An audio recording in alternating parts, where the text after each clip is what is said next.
શક્તિપીઠ અંબાજી ખાતે યોજાનાર ભાદરવી પૂનમના 7 દિવસીય મેળામાં મોટી સંખ્યામાં પદયાત્રીઓ ઉમટે છે। અંબાજી દર્શન માટે આવતા ભક્તોને અકસ્માતના કેસમાં વળતર મળી રહે તે માટે યાત્રિકોને વીમા કવચથી સુરક્ષિત કરાય છે। આ વખતે આ સુવિધામાં વધારો કરાયો છે। અગાઉ અંબાજી મંદિરથી 20 કિમી સુધીની ત્રિજ્યામાં આ વીમા કવચનો લાભ મળતો હતો, પરંતુ હવે આ હદની મર્યાદામાં 50 કિમી કરાઈ છે। પરિણામે પબ્લિક લાયબિલિટી વીમાની રકમ પણ વધારીને 10 કરોડની કરી દેવામાં આવી છે। જો કે અંબાજી મંદિર દેવસ્થાન ટ્રસ્ટની વિવિધ સંસ્થાઓમાં પણ જો કોઈ મોટી ઘટના બની તો તેના માટે મંદિર ટ્રસ્ટે 283 કરોડના રિસ્કનો વીમો ઉતરાવ્યો છે।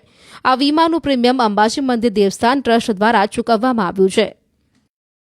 ભાદરવી પૂનમ નિમિત્તે આખા ગુજરાતભરમાંથી રાજસ્થાનમાંથી બીજા રાજ્યોમાંથી પણ યાત્રિકો આવતા હોય છે।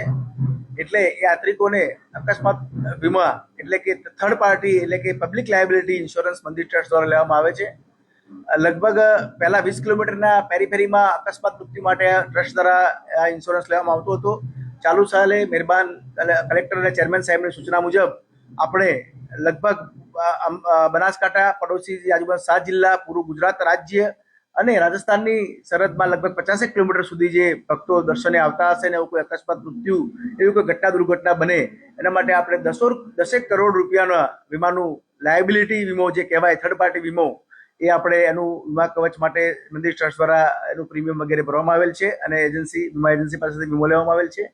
તો આવી ઘટના ઘટે તો એ જે ઈસમ છે, જે કુટુંબીજનો છે, જે પાર્ટી છે એના દ્વારા જે ક્લેમ કરવામાં નામદાર કોર્ટમાં ક્લેમ કરવામાં આવે, ત્યારબાદ એ કોર્ટ જે રકમ કરતી હોય કરે એ મુજબ એનું ઇન્સ્યોરન્સની ચૂકવણી વીમા કંપની દ્વારા કરવામાં આવશે। અને લાસ્ટ ટાઈમ 3 કરોડ રૂપિયાનું વીમા કવચ હતું। આ વખતે આપણે પૂરું ગુજરાત રાજ્ય અને બીજા અન્ય વિસ્તારો પણ કવર કર્યા છે, એટલે લગભગ 10 કરોડ રૂપિયા જેટલું પબ્લિક લાયબિલિટી ઇન્સ્યોરન્સ લેવામાં આવેલ છે।